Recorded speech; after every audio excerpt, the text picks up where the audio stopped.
Hi everyone, I'm glad you are here. Let's listen to today's story together. My husband thought he was boarding a flight to paradise with his mistress, but I made sure he never made that flight.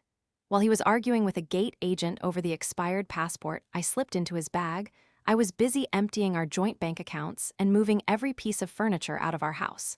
By the time he catches a ride home, he won't just be single, he'll be standing in a completely empty life. I need you to understand one thing before we go further. I didn't decide this in a rage. I decided it sitting on my own couch, with a tablet in my hand and the man I married 8 feet away, laughing at something on television. And there was one small, ordinary thing I needed him to do, entirely his own idea. He did it right on schedule, and it cost him everything he owned. But that's not even where this starts. It starts with a photograph that was never supposed to reach me. By the end of this, you'll know what happened in the 32 minutes between the moment he laid that passport on the reader and the moment they closed the door without him. You'll know the one sentence Denise Holloway made me repeat back to her before she'd let me move a single dollar. And you'll know why the proof came from his own hand. It was a Tuesday. I was on the couch with the tablet, building a grocery list because we had people coming Saturday and Mark had promised to grill. The family album pinged. 4 new photos. We'd set that album up years ago. Every phone in the house dumped into it automatically. Mine, the one his mother used twice a year. It was the most boring folder in the world. Christmas, the dog, my sister's kids in a paddling pool. I tapped it out of habit. The first photo was a screenshot of 2 boarding passes, Renfield to Lisbon direct. July 28th, 6:40 in the morning. The second was a hotel confirmation. 9 nights. A suite with a balcony over the water. The third was a woman I had never seen, sitting on the end of a hotel bed somewhere, laughing at whoever was holding the camera. The fourth was the same woman, closer, wearing my husband's gray shirt. Mark was in the armchair with his feet up. The television was loud, some panel show where everybody talks over everybody. "Anything good?" he said. I looked at the top of his head. He didn't even turn around. "Photos from your mother," I said. "God help us." I put the tablet face down on the cushion. Then I picked it back up because I needed to know if he could see the screen from where he sat. He couldn't. I opened the album again and screenshotted all 4 photos into a folder I'd never used before. Then I opened his phone's backup settings, the ones we'd both forgotten about in a store 6 years ago, and I saw exactly what had happened. He'd cleared the photos off his phone. Deleted, gone, tidy. But the sync had already run. He deleted them from his device. He had not deleted them from mine. He got up during a commercial and went to the fridge. He asked if I wanted a beer. I said no. He came back past the couch and put his hand on my shoulder for a second, the way he'd done for 11 years, and went back to his chair. That was the moment, not the photos, the hand on the shoulder. And what he packed for that trip told me everything I needed. Hit like and subscribe so you don't miss the ending, and tell us in the comments where you're watching from. I didn't sleep that night. I lay next to him and listened to him breathe and did arithmetic. Not about her, about accounts. 2 joint checking, 1 joint savings with the house money in it. A brokerage in both names that had been my grandmother's, then mine, then ours, because 11 years ago I'd signed a form in a bank without reading it. By 4 in the morning I had a number. By 5 I had a second number, which was what would be left of that first number if I confronted him in that kitchen. Because I knew exactly how it would go, I'd hold up the tablet. He'd go pale, then quiet, then reasonable. He'd say it was a mistake. He'd say it was over.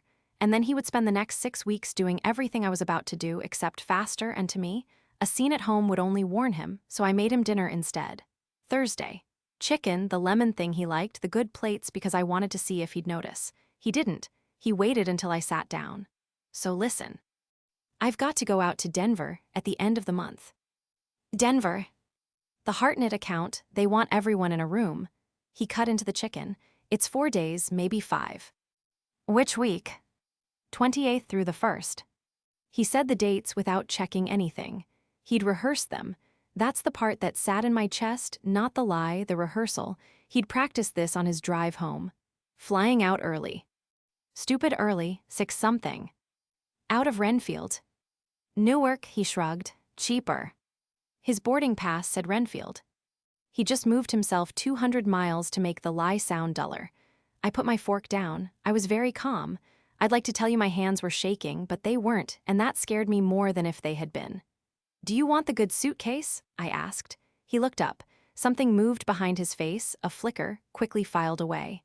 "The black one's fine." "Take the good one, the black one's wheel sticks." "Sure," he smiled at me. "Thanks." He talked about Denver for another 10 minutes. He invented a hotel near the client's office.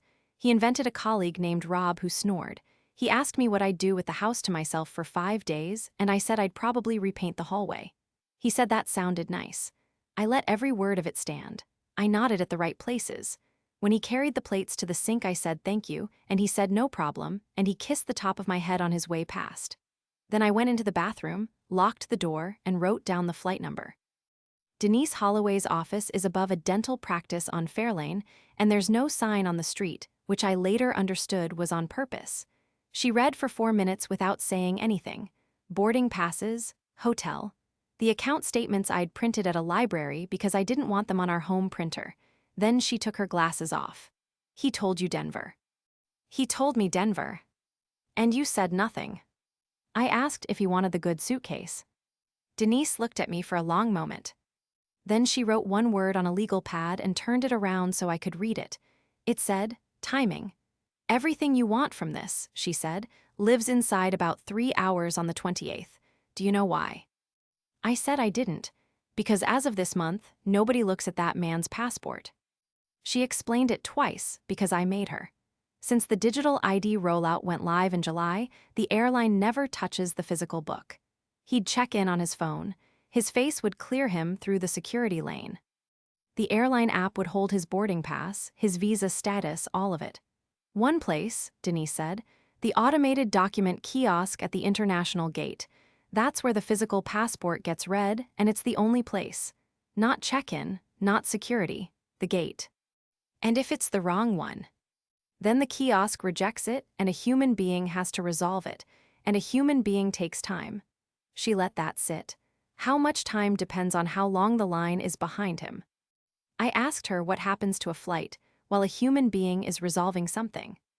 "It leaves," she said. We built the rest of it on her legal pad in blue pen on a Thursday afternoon, where the funds go, which filing goes in first and in which county, what we'd need to prove and who would have to hand us the proof. Then Denise put the cap back on the pen. "Now the part you have to promise me. Not 1 cent moves until he's physically inside that terminal. Not the night before. Not that morning in the driveway. The intent has to be his, in his own handwriting, in front of witnesses and cameras." She waited. "Say it back to me, Lydia." "Not 1 cent," I said, "until he's inside that terminal." "His handwriting." "He's going to check a bag through to Lisbon," she said, "for 2. I sat in my car outside the dental practice for 20 minutes without starting it. Then I opened the calendar on my phone and counted forward. 14 days. 14 days is a long time to be pleasant to somebody. I was pleasant. I picked up his dry cleaning. I put the good suitcase by the closet on the 26th so he'd see it. On the 27th, he came home with flowers, and I put them in water and thanked him and thought about the balcony over the water in Lisbon. He packed at 10:30 that night. Shorts, 2 linen shirts I'd never seen. The white sneakers he wore when he wanted to look 35. Nobody packs linen for Denver in July. At 3:40 in the morning, his alarm went off, and he sat on the edge of the bed for a second the way he always did, and then he went into the bathroom and turned the shower on. That was my window. I'd timed it 4 mornings running. 12 minutes, minimum. 9 if he skipped shaving, and he was not going to skip shaving. The suitcase was open on the floor by the dresser. His travel wallet was in the outside sleeve, the flat leather one his sister gave him, and the passport was in the left pocket of it. I had the old one in the pocket of my robe. His previous passport. Expired in March of last year, canceled, the corner clipped, sitting in the fire safe with the mortgage papers where it had sat for 16 months. Same navy cover, same gold letters, water running. The shower door clicked as he stepped in. I knelt down on the carpet and took out the wallet and unzipped it. His hand towel was on the bed. I remember that. I remember the smell of his shaving cream through the door and the little squeak he makes on a high note when he hums. The valid one came out. The dead one went in. Left pocket, same way up. I zipped the wallet. I slid it back into the sleeve, corner first, exactly the angle it had been. Then I stood up and my legs didn't work for a second, so I sat on the end of the bed with a canceled passport inside my robe and listened to my husband sing badly through a wall. He came out with a towel around him at 4 minutes past 4. "You're up." Couldn't sleep. I got up. Coffee's on. Here is the thing about a man who's lying to you. He is already working very hard. He has a story about Denver in his head, and a woman in a car somewhere, and a 9-night hotel, and he has spent 2 weeks holding all of that steady. He has no attention left over for a document he's carried through 6 airports without a problem. Unless you give him a reason to slow down. So I didn't give him one, I gave him the opposite. He was hunting for his phone at 4:20. I picked it up off the counter and held it out. "You checked in." "I'll do it in the car." "You'll do it in the car with one hand on the wheel." I already had my thumb on it. The airline app was right there on the front screen. "What's your seat? Do you want the aisle?" "Lydia." "Aisle." I tapped through it. Boarding pass on his screen, done in 9 seconds. I turned it around so he could see the little green tick.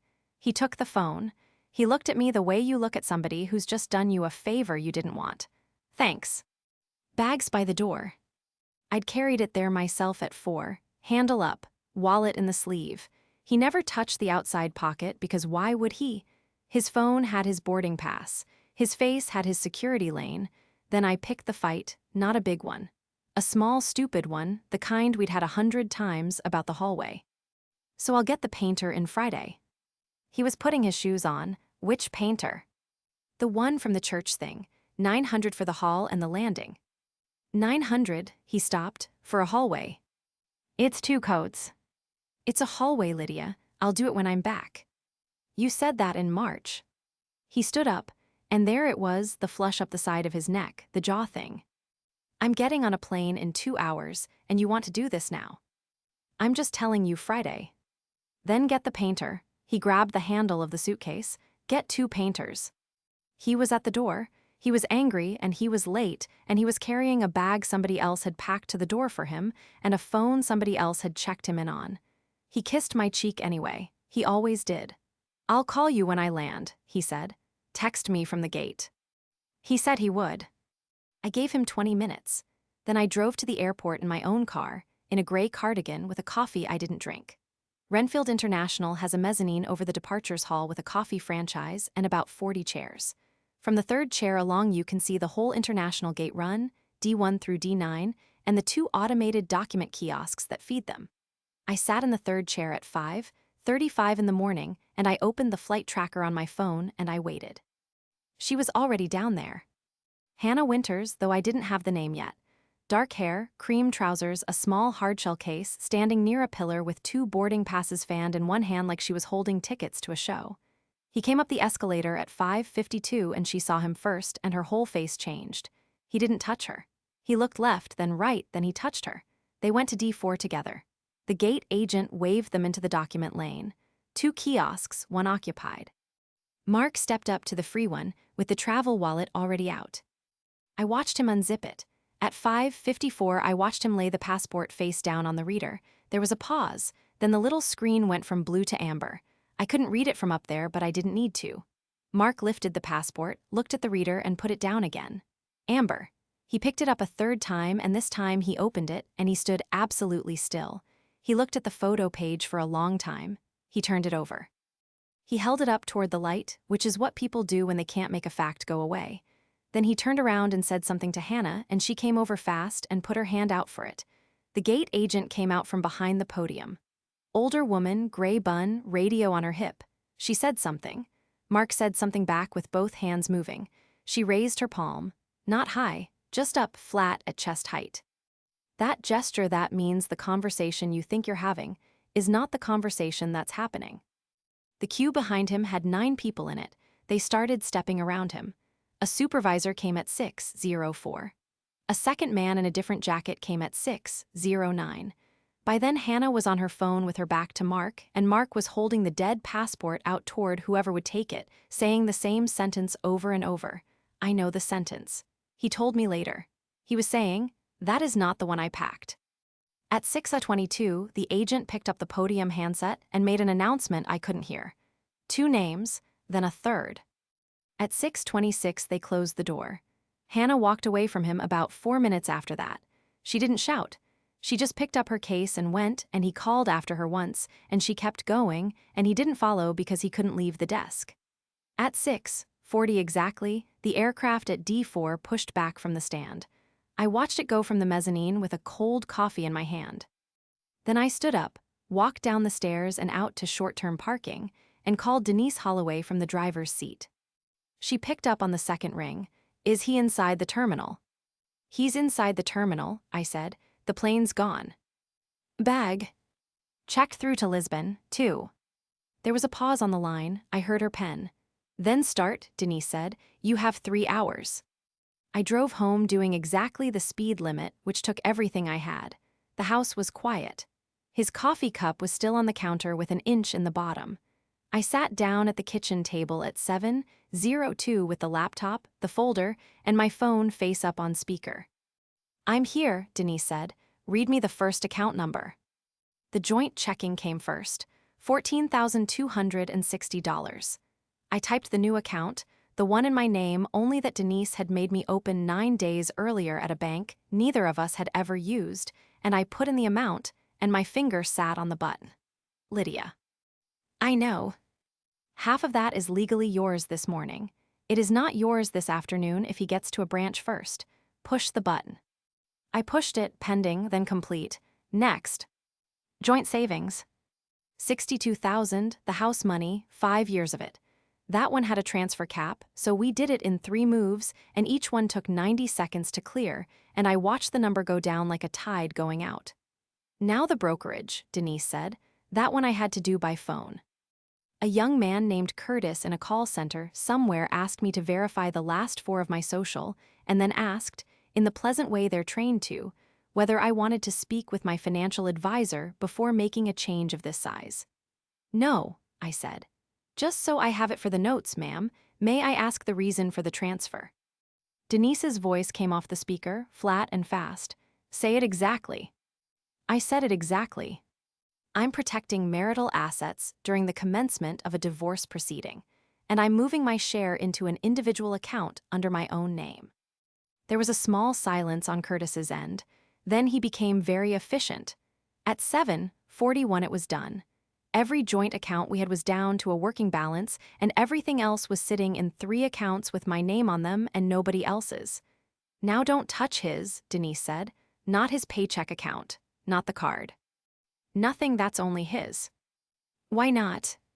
"Because in 4 months, a judge is going to ask which one of you behaved like an adult." She let that land. "Where is he?" I opened the second phone, the old one I'd charged the night before. We'd had family location sharing on for 6 years.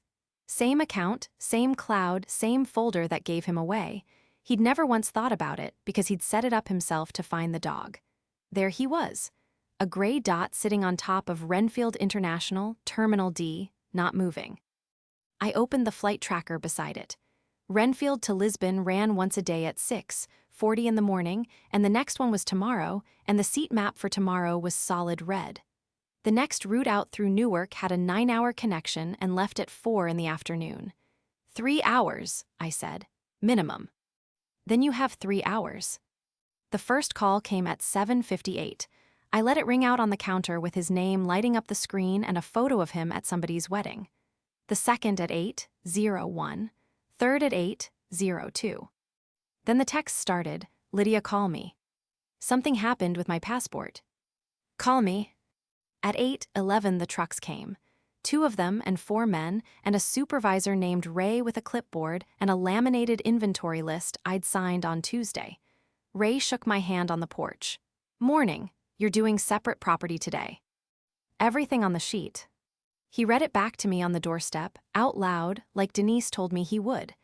The dining set that came from my grandmother, the sideboard, the 2 Chinese lamps.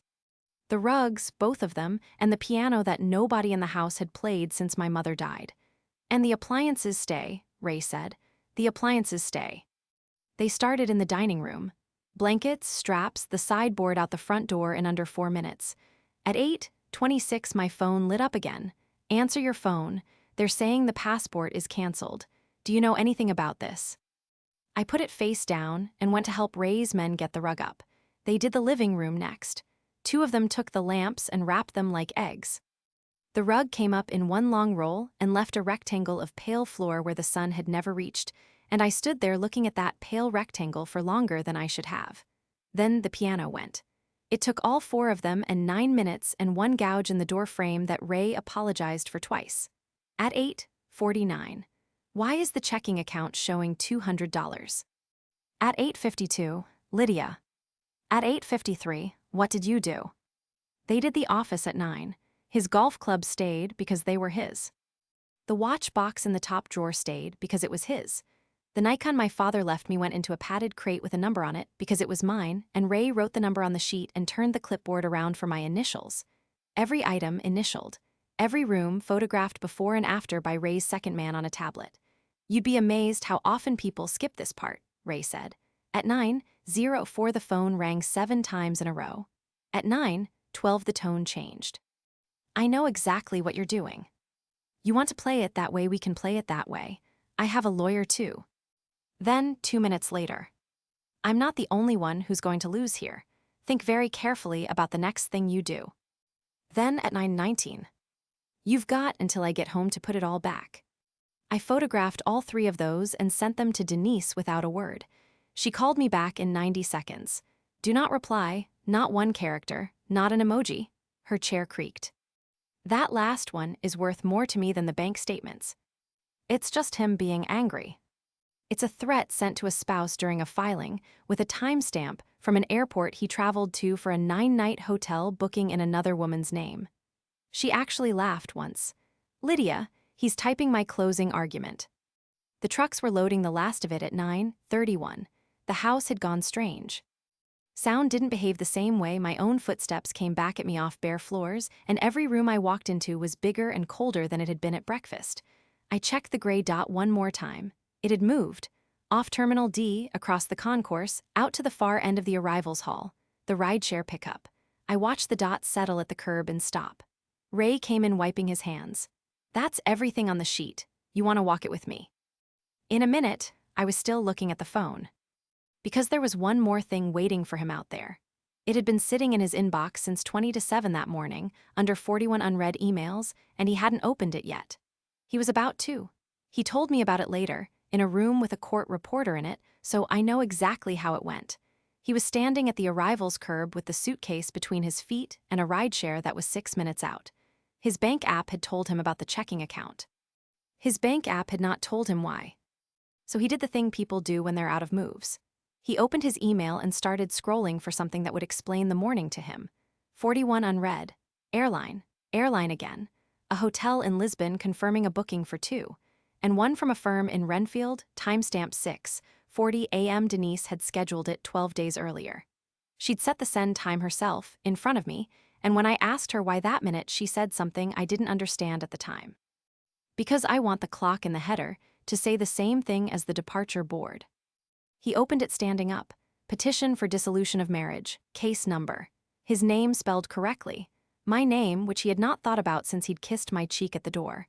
The rideshare pulled up beside him. He waved it off. He read it a second time on his feet at a curb with people going around him. That's what he said in the deposition. Twice, standing up in the sun. My phone rang at 9:58 and I didn't answer it. Denise came to the house at 10. She walked through it once without saying anything, over the bare floors, past the pale rectangles, and then she put her bag down on the kitchen counter because there was no table anymore. Filed at 6:40, she said. Renfield County, which is the whole game. You said that before, you never said why. Then sit down. There was nowhere to sit, she almost smiled. Stand there then. She laid it out for me the way she'd lay it out for a judge. 2 counties touch this city. The line runs down the middle of the river. Whichever petition is stamped first sets the venue for everything after it, the temporary orders, the house, the accounts, all of it. His lawyer will file in Hadley County by Thursday, Denise said. In Hadley, this is a fight about who took the furniture. Here, it isn't. Why not? Because Renfield County still weighs intentional abandonment. And this morning, your husband gave me the cleanest abandonment record I have ever held in my hand. She put a printout on the counter, his boarding pass. The one I'd checked him in on myself at 4:20 in the morning from his own phone in his own kitchen. One way, she said. I looked at it. I'd tapped through that screen in 9 seconds and I had never once looked at the itinerary. One way. No return leg, 9 nights booked at the hotel, an open-ended departure, and a checked bag through to Lisbon. She tapped the page. For 2, his card paid for both. He'd have come back. Maybe. But he didn't buy a ticket that says so, and I don't have to prove what was in his head. I have to prove what he purchased. She pulled a second sheet. And this is the part he'll never forgive you for. The hotel confirmation. 9 nights. 2 names on the reservation. He filed his own evidence, Denise said. He booked it, he paid it, he packed for it, and then he carried it to an international gate at 6 in the morning while telling his wife he was going to Denver. Every one of those is his act, not yours. You didn't do a single thing on this page. I swapped a passport. She looked at me for a second longer than was comfortable. You handed a man his own expired document, she said. He's the one who didn't look at it. And the entire rest of it, the flight, the hotel, the woman, the one-way, happened before you touched anything. She squared the papers. Never say that sentence again outside this room. He called 9 times between 10 and noon. I didn't pick up. At 1:15, Denise's office received notice that he'd retained a lawyer, and at 1:20 that lawyer called Denise, and at 1:34 Denise called me and said one word, which was Hadley, and I said, too late. And she said, 54 minutes too late. He got home at 2:40 in the afternoon. I know because I wasn't there. I was in a hotel by the interchange with a bag I'd packed on Sunday. What he found is on video, because Ray's second man had walked every room with a tablet at 9:30 and stamped every frame. I watched it once in that hotel room before I sent it. Bare floors, bare walls, the gouge in the door frame, the pale rectangle in the living room where the rug had been for 11 years, 12 minutes of nothing at all. I trimmed it to 4 and sent it at 3:02 with no message. He called 8 seconds after it finished loading. This time I answered. He didn't say hello. There was an echo behind him, the way a voice sounds in a room with nothing in it. You emptied the house. I took what's mine. You took the piano. It was my mother's. You took the rug, Lydia. Something cracked in his voice. He got it back. Do you have any idea what you've done to me today? Do you? I'm standing in, there's nothing here. There's a bed. There's my golf clubs. Those are yours. Where are you? That's not something I'm going to tell you. He breathed for a while. Okay, softer now, the reasonable voice. I'd been waiting for it since the kitchen. Okay, listen to me. This is insane, but it's fixable. You put the money back today, you bring the furniture back this week, and we sit down like adults, and none of this ever has to go in front of anybody. And Lisbon. Nothing, 9 nights, I said. A balcony over the water. She was standing by the pillar with both boarding passes in her hand, Mark. She held them up like she'd won something. You were there, he said it very quietly. You were at the airport. 3rd chair on the mezzanine. You watched. I watched. The echo behind him shifted. He'd sat down on the floor. There was nowhere else. You planned this, he said. You planned all of this while I was, and he stopped, because there was no way to finish that sentence that helped him. While you were what? He didn't answer. Say it, while you were doing what? Lydia.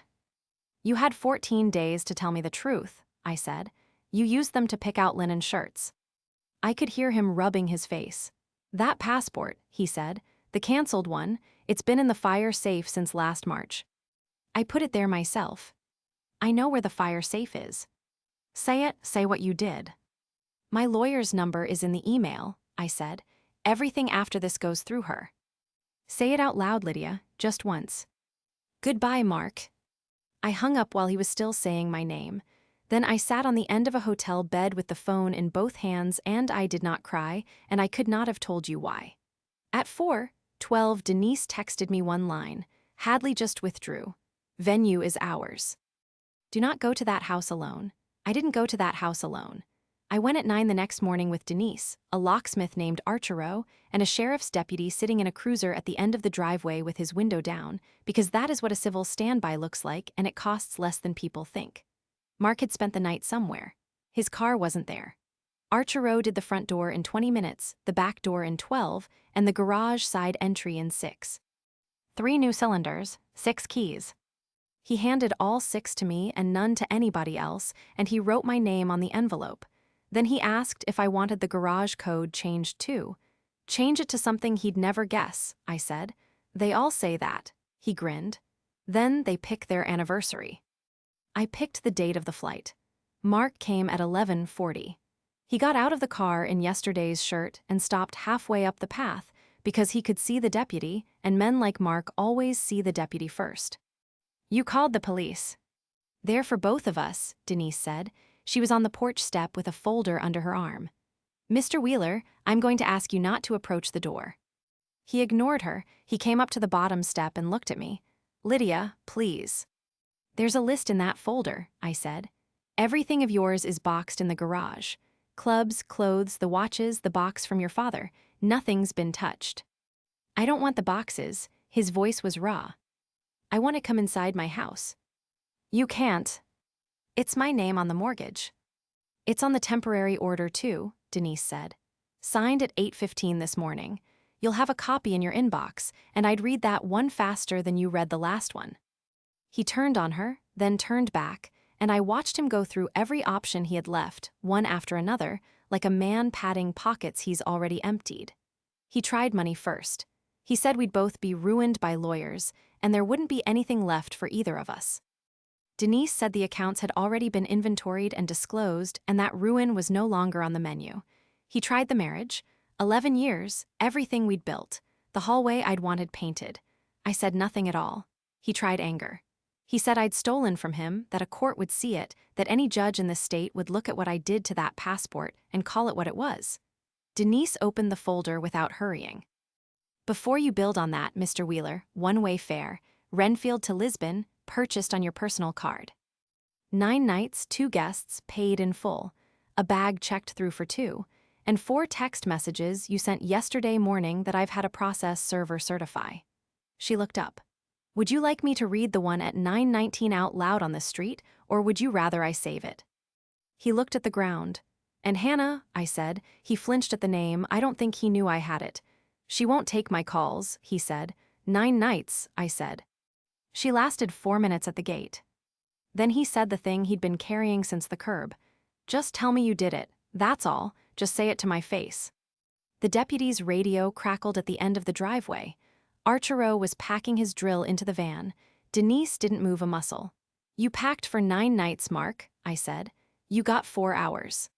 He stood there on the path in front of a house he couldn't enter, in yesterday's shirt, and there was nothing left in him to use on me. Boxes are in the garage, I said. The code's changed. Denise will arrange a time. I went inside and shut my own door with my own key.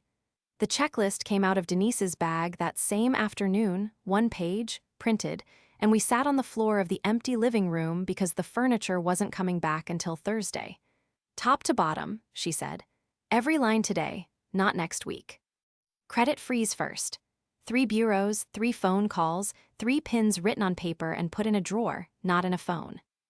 New email on a provider neither of us had ever used, with 2-factor tied to a physical key the size of a house key. Everything financial repointed to it. New phone number for the lawyer, the bank, the court. The old one stayed alive for his boxes and nothing else. Then the cloud. I sat with the laptop in my lap and opened the family account, the one we'd built 6 years ago to find a dog, and I went down the device list. His phone, his tablet, the laptop in the office. The old iPad his mother used twice a year. Remove, remove, remove, remove, location sharing off. Photo album unshared. Backup severed. The folder that had shown me 4 photographs on a Tuesday night went dark on his end at 4:26 in the afternoon, and every door he'd had into my life closed with it. He'll notice, Denise said. Good. Then the physical layer. The fire safe came out into the middle of the floor, and I laid the contents on the bare boards: birth certificate, social security card, the deed, my mother's death certificate, and 1 Navy passport with the corner clipped off. I held that one for a while. Replacements for all of it, Denise said. New numbers where the law allows a new number. New safe, new location, and he does not get the combination or the address. And this, I held up the canceled one. That goes in my office, in a sealed evidence sleeve, logged and dated. She held out her hand. Because a document that nobody can find is a story he gets to tell. A document sitting in a lawyer's file is a document that expired in March of last year. I gave it to her. Last line on the page was beneficiary designations. Life insurance, retirement, the small pension from my first job. His name was on all three and had been since I was 26 years old. I changed them to my sister. That took 9 minutes. The furniture came back on Thursday. Ray's men brought the piano in first because I asked them to, and it took all 4 of them again, and the same gouge in the door frame was still there, and I decided to leave it.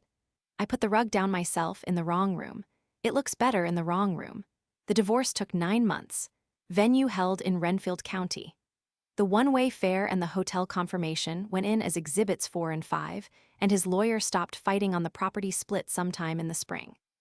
He got the golf clubs, the watches, half the equity, and a judgment with the word abandonment printed on it. I got the house. Hannah Winters sent me one message, months later, from an account with no photo. It said she hadn't known he was married until the gate agent asked whose name the second bag was under. I never wrote back. I believe about half of it, and the half I believe isn't my problem. He calls sometimes. Not often now. Last time was February, and he asked whether I'd ever loved him, which is the question men ask when they've run out of the other ones. I told him I'd loved him for 11 years and stopped on a Tuesday night at about 9:10 on a couch 8 feet behind him while he laughed at the television. Then I hung up and went back to what I was doing. I paint the hallway myself now. 2 coats, in a color he'd have hated, in a house he can't get into, with a key that only fits my hand. He packed for 9 nights. He's been standing in that empty life ever since. Stories like this one leave a few quiet things behind. That the loudest reaction is almost never the strongest one, and a calm question at dinner can buy you more than a shouted accusation ever will. That people rarely get caught by what you find, they get caught by what they forget to delete. And that the paperwork nobody wants to read is usually the thing that saves you. Have you ever chosen to stay quiet, knowing exactly what you were going to do next? If you enjoyed this story, hit like and subscribe, and we'd love to hear your thoughts in the comments.